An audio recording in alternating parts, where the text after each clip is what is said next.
ఉత్తర భారత్ను భారీ వర్షాలు వణికిస్తున్నాయి. నిన్న ఒక్కరోజే కుండపోత వానలతో ఉత్తరాదిన 28 మంది మృతి చెందారు. ఎడతెరిపిలేని వానలతో పలు రాష్ట్రాల్లో జనజీవనం స్తంభించింది. పలు ప్రాంతాల్లో భవనాలు ధ్వంసమయ్యాయి. హర్యానాలో జోరు వానలకు గురుగ్రామ్, అంబాలా నగరాలు జలదిగ్బంధంలో చిక్కుకున్నాయి. గురుగ్రామ్లో రోడ్లపై మోకాలు లోతు వరద నీరు నిలవడంతో వాహనాల రాకపోకలకు తీవ్ర అంతరాయం కలుగుతోంది.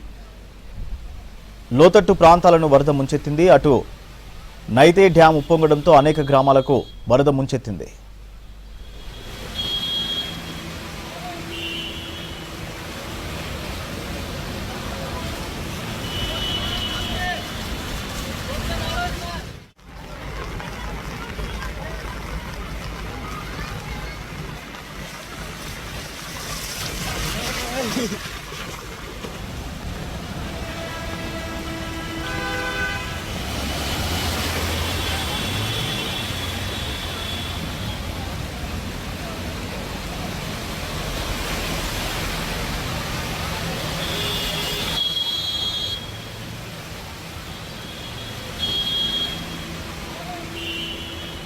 ఉత్తర భారత్ను భారీ వర్షాలు వణికిస్తున్నాయి. నిన్న ఒక్కరోజే కుండపోత వానలతో ఉత్తరాదిన 28 మంది మృతి చెందారు.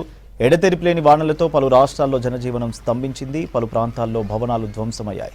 హర్యానాలో జోరు వానలకు గురుగ్రామ్, అంబాలా నగరాలు జలదిగ్బంధంలో చిక్కుకున్నాయి. గురుగ్రామ్లో రోడ్లపై మోకాలు లోతు వరద నీరు నిలవడంతో వాహనాల రాకపోకలకు తీవ్ర అంతరాయం కలుగుతోంది. లోతట్టు ప్రాంతాలను వరద ముంచెత్తింది. అటు నైతే డ్యాం ఉప్పొంగడంతో అనేక గ్రామాలను వరద ముంచెత్తింది.